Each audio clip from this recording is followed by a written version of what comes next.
एक बात बताऊं आपको, सर्वश्रेष्ठ विवाह किया कहा गया है गंधर्व विवाह।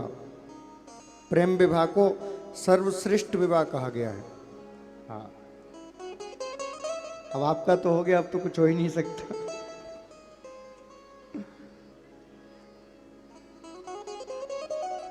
कारण क्या है इसके पीछे का? देखिए, प्रत्येक बालक और बालिका को अपना जीवन साथी चुनने का पूर्ण अधिकार है। हमें संपूर्ण जीवन किसके संग रहना है, ये उसका अधिकार है। और किसी के अधिकारों का हनन करना पाप है। इसीलिए देखिए, प्राचीन समय में स्वयंवर किए जाते थे। स्वयंवर का अर्थ क्या होता था? बोले जितने विवाह योग्य राजकुमार होते थे सबको बुलाया जाता था और राजकुमारी के हाथ में निर्णय रहता था। बोले तुम इनकी परीक्षा लो और जो तुम्हें उचित लगे, जैसा टीवी सीरियलों में आपने देखा है वैसा नहीं होता था कि राजकुमार खड़े हो गए और बस वरमाला डायरेक्ट पहना दी, वो नहीं होता था। स्वयंवर का अर्थ होता था राजकुमारों को बुलाया जाता था, फिर राजकुमारी उनकी परीक्षा लेती थी। तुम धनुष चलाने में कितने पारंगत हो, जरा चला के दिखाओ। तुम्हें अश्वारोहण आता है कि नहीं, जरा करके दिखाओ। सारी कलाओं में जो निपुण होता था, रूप तो आखिरी स्तर पर जाता था, पहले गुण आते थे। तुम्हारे अंदर गुण कौन कौन से हैं?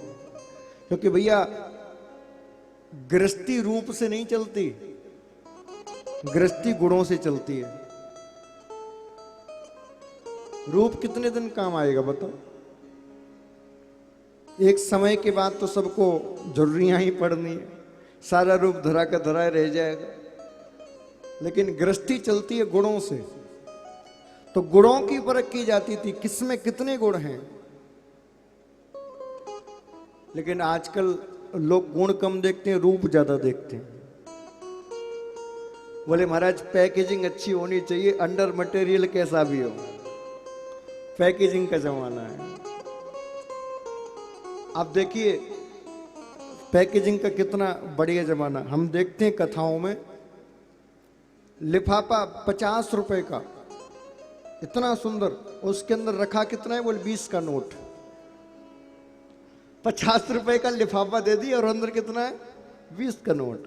क्यों? पैकेजिंग का जमाना। हाँ, सुंदर गिफ्ट की पैकिंग कर रखी है, ऊपर फूल का वो बना देते हैं, वो भी बनाए। अंदर क्या रखा है? बोले 50 रुपए की कांच की कटोरी। लेकिन पैकेजिंग ऐसी बने, पता नहीं क्या होगा इसमें। पैकेजिंग का जमाना। जब कहीं बाहर निकलेंगे तो बढ़िया लीपा पोती करके, और अंदर से कैसे किसी को दिख नहीं जाए। बंधुओं, बाहर की सुंदरता ये पक्की बात है प्रभावित करती है, इसमें कोई दो राय नहीं। यदि आप सुंदर हो तो उसका बहुत बड़ा प्रभाव सामने वाले पे पड़ता है, लेकिन वो स्थायी नहीं रहता। क्योंकि जो वस्तु आंखों को प्रिय लगती है वो कब तक लगती है? जब तक आंखों के सामने होती है। उम्र भर यदि कुछ याद रहता है तो गुण याद रहते हैं,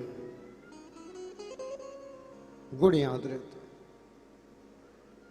आपका जीवन चरित्र कैसा ये याद रहता है। इसलिए गुणों पर विशेष ध्यान दीजिए। इसलिए मैं कहता हूं जब भी जीवन साथी चुनो तो रूप देखना अच्छी बात है, देखिए, क्योंकि जब साथ में चले तो चलते में अच्छी तो लगे। अब एक तो महाराज चांद का टुकड़ा और दूसरा कोयले का टुकड़ा, तो कैसा लगेगा?